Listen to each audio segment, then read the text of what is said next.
Louvado seja o nome de Jesus. Queridos, vocês já viram alguns presidiários dando testemunho, não é? Ex-bandido, ex-homossexual, ex-prostituta, e muita gente fica assim indagando, não é?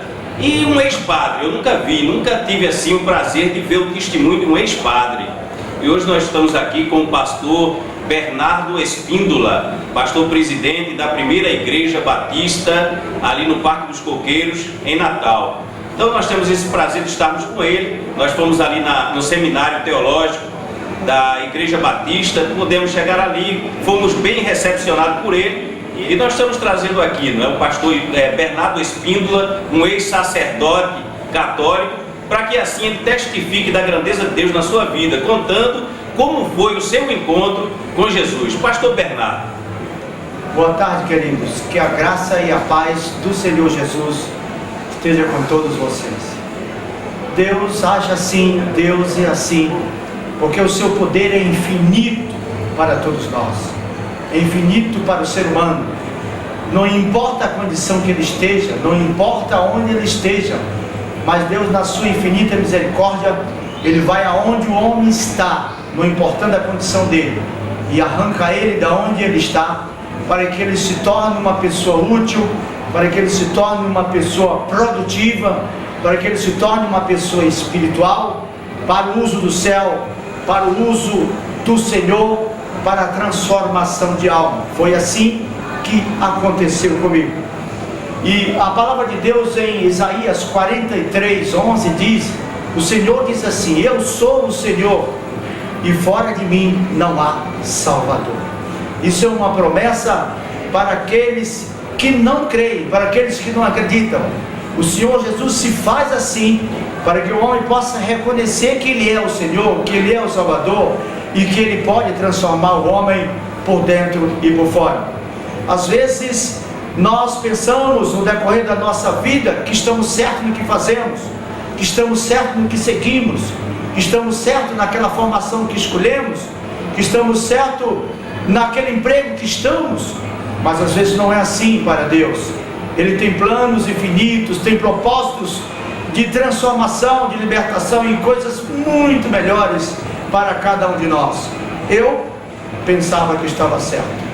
Desde pequeno eu tinha assim uma vocação muito grande de ser sacerdote, de estar celebrando missas, de estar ali conduzindo um povo, de estar tendo aquela formação que todo sacerdote tem, e isso era desde pequeno.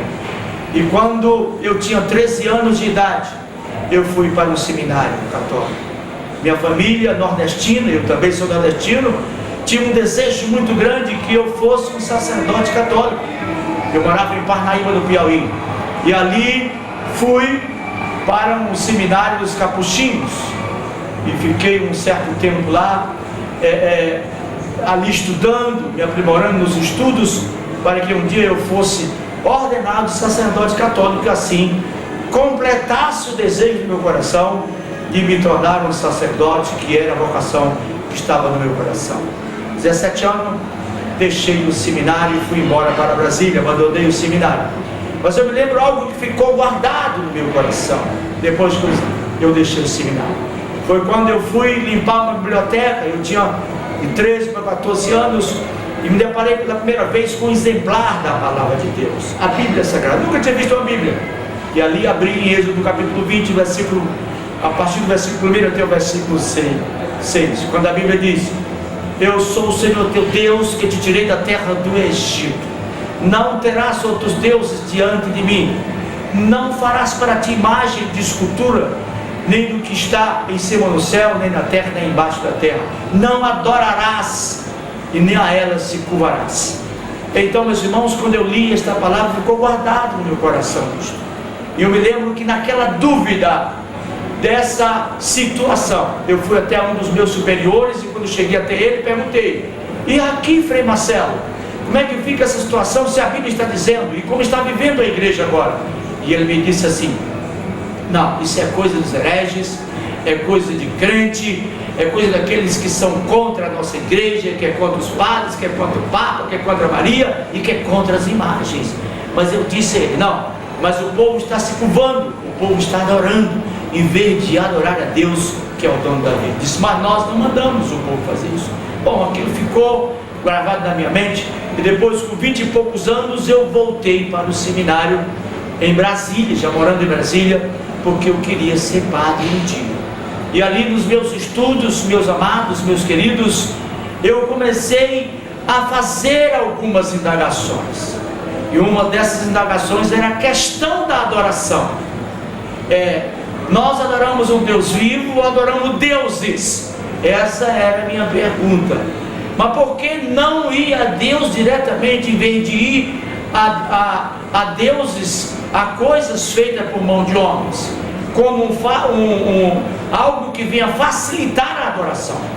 Quando eu olhei para a Bíblia, eu vi que essa questão de coisas que o homem faz para facilitar a adoração é uma corrupção à verdadeira adoração, porque a Bíblia diz que Deus é Espírito, e importa que seus adoradores o adorem em Espírito e em verdade. Então isso me perturbava.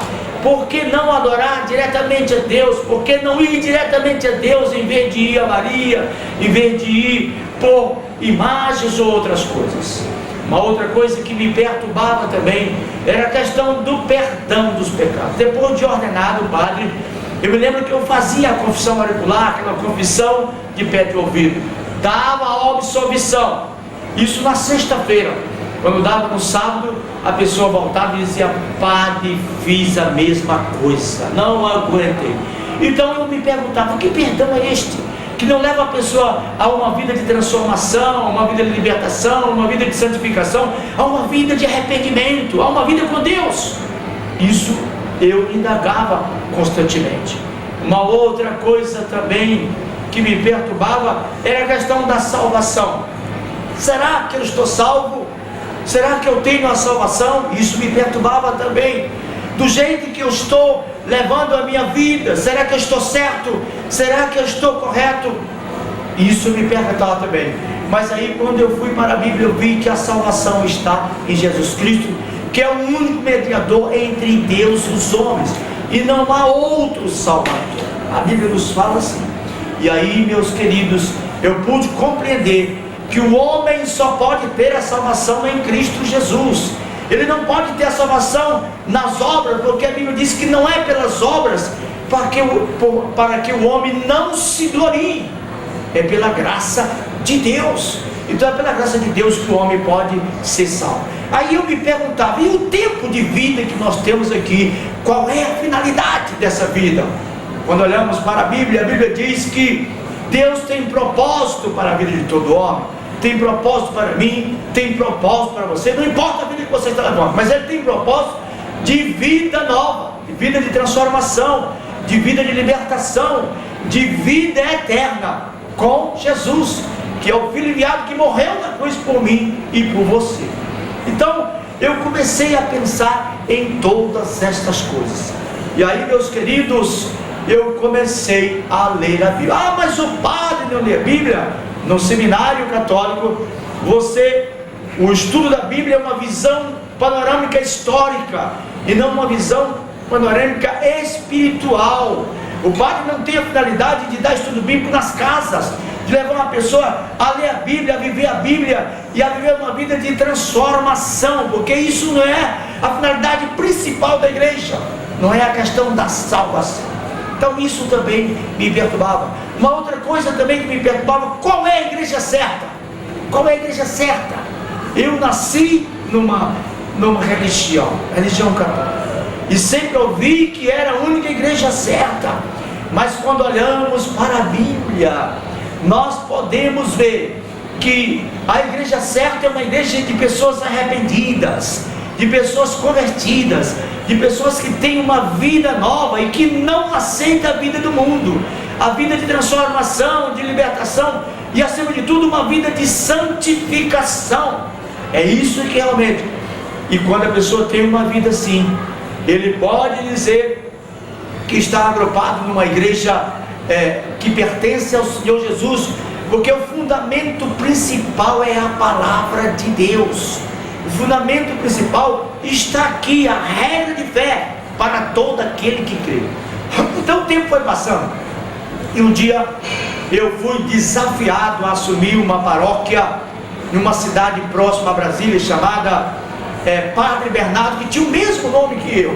Qual era a finalidade do Padre Bernardo ir para a cidade de Padre Bernardo? A finalidade era combater os crentes que estavam lá, ganhando os católicos cada vez mais para as suas igrejolas, como o bispo dizia. E o padre que estava lá não tinha as 3 condições que o padre tem que ter. O padre tem que ser construtor, o padre tem que ser arrebanhador e o padre tem que ser ganhador. Se ele não tiver essas condições, ele vai ser afastado cada vez mais da cidade do interior e vai ficar lá, porque ele não tem esse ímpeto de se enquadrar dentro desses 3 parâmetros que é exigido pela igreja. Então eu fui desafiado, não queria ir. Era uma cidade perigosa, ali no entorno de Brasília, já no estado de Goiás. E eu aceitei o desafio, botei um 38 no bolso da batina, um revólver 38 marca Tauro, Bulldog, 6 tiros, que agora a Tauro só fabrica com 5, mas eu tinha um de 6 tiros, pequenininho, daquele que cabe na mão. Botei no bolso, uma Bíblia na mão e saí visitando de casa em casa aquelas pessoas. Perguntava: por que você deixou a fé católica? E as pessoas diziam: deixei porque o crente veio aqui, pregou para mim, eu ouvi a verdade e aí fui liberto e passei a ser um crente em Jesus Cristo. Eu digo: volte para a sua igreja de origem, porque você nasceu católico e vai morrer católico. Eu atacava a tradição, eu atacava a questão da religião, da tradição do pai, da mãe, do vovô, da vovó. Não é isso que leva você para o céu, não é isso que lhe dá a salvação, não é isso que faz você viver uma vida de santificação. O que faz você viver uma vida de santificação e de salvação é Jesus Cristo, é a palavra de Deus que pode te levar para um patamar espiritual diferente do mundo, diferente dessas coisas que acontecem no mundo. E foi isso que aconteceu comigo. E eu comecei a ler a Bíblia para combater os crentes. E aí comecei a ler um versículo, e decorar versículos da Bíblia, porque eu dizia: quando o crente vier com um versículo, eu vou com 10 para ele. E aí eu vou combater eles dentro da Bíblia, porque o crente conhece mais a Bíblia do que os católicos. E comecei lá, naquela cidade. E eu me lembro, meus irmãos, que quando eu chegava na casa, meus queridos, para visitar aquelas pessoas, eu perguntava por que eles deixaram a fé católica. O que os crentes estavam dando para ele? E eu dizia: lá tem dízimo, lá tem oferta. Tem, eles só querem tomar o seu dinheiro. Todo crente é ladrão, eu falava assim. Mas eu falava isso porque não conhecia a palavra de Deus, porque não conhecia a verdade, porque não conhecia Jesus, porque eu não tinha salvação em Cristo Jesus. Por isso, eu era um homem natural, não era um homem espiritual que entendia as coisas de Deus. Porque a Bíblia diz que as coisas de Deus só são entendidas espiritualmente. E era assim que estava acontecendo comigo. Aí eu dizia: tome cuidado. Quando eu era mulher, eu dizia assim: tome cuidado, porque toda mulher que vai para a igreja de crente tem que dormir a primeira noite com o pastor. Isso é uma mentira, isso não é verdade. Eu fazia isso para atacar os crentes, pelo lado da mentira, pelo lado da inverdade. Mas a Bíblia diz que conhecereis a verdade e a verdade vos libertará. E era isso que eu estava precisando na minha vida. Pois bem, meus queridos, eu fiquei ali, mas eu me lembro de uma coisa que aconteceu comigo quando eu era padre. Eu andava de batina e um certo dia, numa certa rua, eu encontrei uma senhora. E quando eu dei boa tarde para ela, ela olhou para mim e disse: o sangue de Jesus tem poder. E eu fiquei assustado com aquilo, porque eu não entendia isso. E ali eu disse: essa mulher está doida, porque Jesus já morreu há 2000 anos atrás, e ela fica clamando no sangue dele agora, que ainda não tem nenhum valor para o que ela está falando. Eu entendi assim. Fui para a casa paroquial pensando. Mas eu me lembro que aquilo me chamou a atenção, me levou a ler mais a Bíblia. E ali, meus queridos, naquela cidade, eu celebrava a missa às 18 horas. Às 18h30 terminava a missa e ouvi o culto dos crentes através do alto-falante, daquela boca de ferro que as igrejas do interior têm. Aprendi muitos corinhos, aprendi muitas coisas, mas naquela cidade eu estava incomodando os crentes ali. Saí daquela cidade, fui para a Planaltina de Goiás, conhecido como Brasilinha, também no entorno de Brasília. Assumi ali a paróquia de São Francisco de Assis. Tem lá um templo muito bonito construído. E eu me lembro, meus irmãos, que ali, em vez de eu atacar os crentes, eu passei a visitar os crentes. E eu fui na sociedade bíblica, consegui 5.000 folhetos com mensagens bíblicas. comecei a distribuir dentro da igreja aquela mensagem, porque eu já estava num processo de transformação, lendo a Bíblia, conhecendo a verdade, vendo que a minha vida estava errada e que eu estava no lugar errado. E sabe o que aconteceu? Pouco tempo depois, quando eu comecei a distribuir esses folhetos, levantou uma senhora lá no meio e disse: padre, o senhor está virando crente, porque distribuindo esses folhetos dentro da igreja católica, isso é coisa de crente. Eu digo: não, não é assim. Mas eu me lembro, meus irmãos, que o tempo foi passando e eu ali naquela cidade aboli a missa do último domingo do mês e coloquei ali o encontro com Jesus. Ali a gente cantava os corinhos que eu aprendi, as coisas que eu conheci, ele mandava o povo levantar as mãos para cima e nós ali cantávamos e louvávamos a Deus. O tempo foi passando e eu lendo a Bíblia, eu comecei a ler um capítulo da Bíblia por dia, já estava lendo 50 capítulos da Bíblia. Foi aí que eu comecei a conhecer o Jesus que a Bíblia fala, o Jesus que pode salvar, que pode libertar, que pode transformar, que pode levar o homem à vida eterna através dele. E aí, meus irmãos, eu recebi um convite da Assembleia de Deus para ir visitar aquela igreja, convite dado pela Sociedade de Senhoras. E eu fui àquela igreja, meus irmãos, me tremi todo, porque eu não conhecia, eu não entendia aquelas coisas ali. O povo gritava, o povo glorificava, e para aumentar esse medo, o pastor me colocou lá na frente junto com o obreiros. E eu me lembro, meus irmãos, que foi assim uma coisa terrível, porque naquele momento o pastor me deu uma oportunidade, e eu fiquei com medo e fui à frente, e cheguei na frente sem entender. Eu digo: eu vou fazer igual eles faziam. Cheguei na frente e disse: eu saúdo a amada igreja na paz do Senhor. Quando eu disse isso, a igreja pegou fogo. O povo começou a glorificar. Um padre chegar numa igreja evangélica e falar uma coisa dessa. Quando os irmãos pararam, eu disse: eu também creio no batismo com o Espírito Santo. Para que eu falei isso? Aí de repente, meus irmãos, um irmão lá pelo meio disse: queima ele com fogo, Jesus. E o outro gritou: queima, queima, queima, queima. E eu fiquei com medo, pensei que era alguém com uma tocha de fogo que vinha me queimar. Eu fiquei assombrado com aquilo lá na frente. Mas as coisas passaram, Deus me abençoou. Eu continuei lendo a Bíblia e estudando a Bíblia, mas eu tinha medo de deixar a batina, eu tinha medo de abandonar a igreja, porque lá eu tinha dinheiro, lá eu tinha casa boa, eu tinha carro do ano, tinha posição, e era muito conhecido na cidade e muito conhecido naquela região.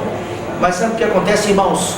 O diabo tinha colocado na minha cabeça essas questões do dinheiro, da família. Minha mãe nordestina daquela católica pé roxo, e eu dizia para minha mãe que tinha deixado a batina para ser crente seria a maior derrota da vida dela, e eu preferia obedecer a minha mãe do que obedecer a palavra de Deus que eu estava lendo e conhecendo, e do que obedecer a Jesus Cristo. Mas um dia não aguentei, e um dia botei a batina e fui a uma igreja batista em Brasília, segunda igreja batista do Plano Piloto. Assisti o culto. No meio da pregação, quando o pastor estava pregando, Deus me tocou naquele momento. Depois de muitas lutas, depois de passar muitas noites acordados, pensando se eu estava certo, se eu estava errado, se eu estava na igreja certa, qual era a igreja certa, se a Bíblia estava correta, todas as coisas eu me perguntava. Mas Deus já havia falado no meu coração que eu tinha que mudar de vida, que eu tinha que abandonar aquela vida. E aí sabe o que aconteceu? Quando o pastor começou a fazer o apelo, eu fui à frente e aceitei Jesus como meu Senhor e Salvador da minha vida. Naquele dia eu tirei a batina para honra e glória do meu Jesus. E toda a igreja cantou aquele corinho arrebatado fogo. E ali, meus irmãos, eu passei a viver, a partir daquele dia, uma vida de crente. Foi uma luta tremenda, porque recebi muitos telefonemas de perseguição, pessoas me ligando, dizendo que ia dar um tiro na minha cabeça, porque eu era um covarde, um traidor, que eu havia traído a igreja, que eu havia traído o bispo. Depois, 2 dias depois, eu peguei o meu carro e fui à casa da minha mãe. Eu digo: agora eu vou enfrentar a fé da minha mãe. Cheguei lá, todo alegre, glorificando a Deus. Minha mãe disse: menino, o que aconteceu contigo? Disse: passei para a lei dos crentes. Minha mãe disse: cruz, credo, Ave Maria. Meu Deus, tu fez isso, que desgraça é essa, menino? Passar paleiros que antes passei, deixei de ser padre, deixei a batina, deixei dinheiro, deixei tudo, porque agora eu sou de Jesus. E ela disse assim: olha, você para mim agora é como um filho que não existe, é como um braço que eu cortei e enterrei. Não quero que você venha mais na minha casa, não quero que você venha aqui, porque você não é mais meu filho, você está deserdado. Com a palavra que ela me falou, eu disse: minha mãe, pois eu vou vir, eu vou pregar o evangelho para a senhora, e aonde eu for vou pedir oração pela senhora, porque o Deus que me salvou vai lhe salvar também. Ela disse: bota essa boca de praga para lá, porque eu nunca vou ser crente, nunca vou ser herege, nunca vou participar dessa coja. Ela falou assim. Mas eu disse: Deus tem um plano na sua vida, não importa a vida que a senhora está levando, Deus vai lhe salvar. Aos meus olhos, minha mãe nunca ia se decidir. Eu comecei a orar pela minha mãe, eu comecei a ligar para ela, eu ia lá pregar para ela. 6 meses depois, minha mãe estava se decidindo ao lado de Jesus, se entregando ela, meu pai, meus irmãos, minhas irmãs. Hoje todos são crentes em Jesus Cristo, porque hoje nós temos uma vida diferente. Isso também pode acontecer com você. Às vezes o que você está fazendo, você pensa que está certo, mas se não estiver dentro do plano de Deus, você não está certo. Às vezes a igreja que você está, você pensa que está certo, porque você está levando uma vida sem compromisso, uma vida sem o Espírito de Deus, sem a palavra de Deus, uma vida que não mostra a diferença, uma vida que não é uma vida de integridade, de um caráter transformado, porque você não foi transformado por dentro, e o seu exterior reflete o que você tem por dentro, porque você ainda não entregou a sua alma e a sua vida a Jesus Cristo. E é por isso que tantas coisas que você tenta fazer e que você faz não dá certo, porque a sua vida não tem um controle do poder de Deus, da palavra de Deus, das bênçãos de Deus.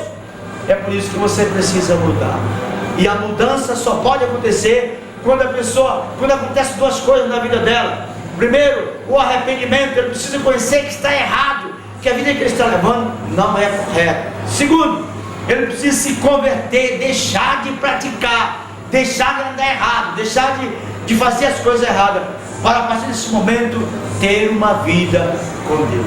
Tudo isso pode acontecer na sua vida. Se você quiser, se você abrir o seu coração, você vai entender que Deus tem algo melhor para você. Certamente, quando nós conhecemos o poder de Deus, a nossa vida é diferente. Eu não me arrependo de ter sido padre, mas se eu fosse escolher, eu jamais queria ser padre, porque eu conheço a vida lá por dentro e por fora. Mas quando eu conheci a verdade, eu deixei de ser padre para ser de Jesus. E é isso que você precisa fazer. Amém?